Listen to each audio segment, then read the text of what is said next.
राम राम। जय सिया राम। जय श्री राम। राम लक्ष्मण जानकी जय बोलो हनुमान जी की। आज मैं आपको रामचरितमानस बालकांड दोहा नंबर 2 में चौपाई दोहा नंबर 2 का अर्थ बताने वाली हूँ। मंगल भवन अमंगल हारी, द्रवहु सुदशरथ अजिर बिहारी। राम सिया राम जय जय राम। दोहा 2 का अर्थ। जो मनुष्य इस संत समाज रूपी तीर्थराज का प्रभाव प्रसन्न मन से सुनते हैं और समझते हैं और फिर इसमें अत्यंत प्रेम पूर्वक इसमें गोते लगाते हैं, वे इस शरीर के रहते ही धर्म अर्थ काम मोक्ष चारों फल पा जाते हैं। दोहा 2 में चौपाई 1 का अर्थ।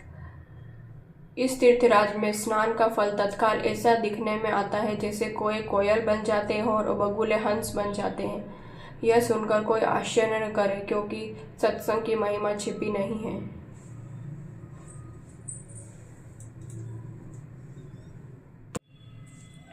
चौपाई 2 का अर्थ। वाल्मीकि जी, नारद जी और अगस्त्य जी ने अपने अपने मुखों से अपनी होनी विचरने वाले नाना प्रकार के जड़ चेतन जितने भी जीव हैं,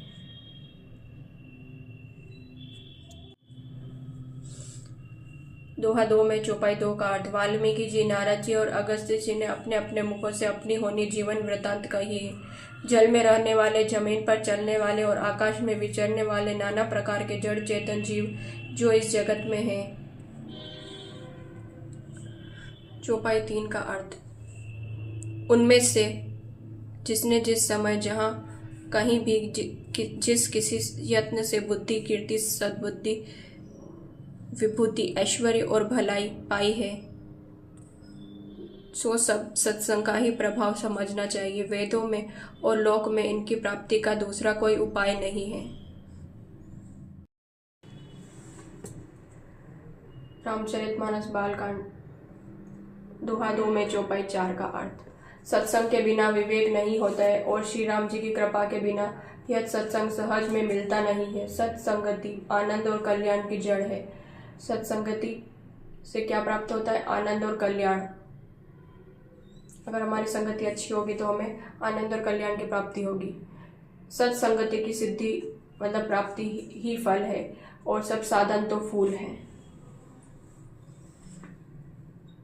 चौपाई 5 का अर्थ। दुष्ट भी सत्संगति पाकर सुधर जाते हैं। जैसे पारस के स्पर्श से लोहा सुहावना हो जाता है, सुंदर सोना बन जाता है, किंतु देव योग से यदि कभी सज्जन कुसंगति में पड़ जाते हैं तो वे वहां भी सांप की मणि के समान अपने गुण का ही अनुसरण करते हैं। अर्थात जिस प्रकार सर्प का संसर्ग पाकर मणि उसके विष को ग्रहण नहीं करती है तथा अपने सहज गुण को प्रकाश को नहीं छोड़ती है, उसी प्रकार साधु पुरुष दुष्टों के संग में रहकर भी दूसरों को प्रकाश ही देते हैं और दुष्टों का उन पर कोई प्रभाव नहीं पड़ता है।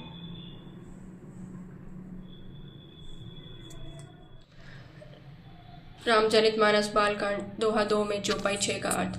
ब्रह्मा, विष्णु, शिव, कवि, पंडितों की वाणी भी संत महिमा का वर्णन करने में सकुचाती है। वह मुझसे किस प्रकार नहीं कही जाती। जैसे 7 तरकारी बेचने वाले से मणियों के गुण समूह नहीं कहे जा सकते।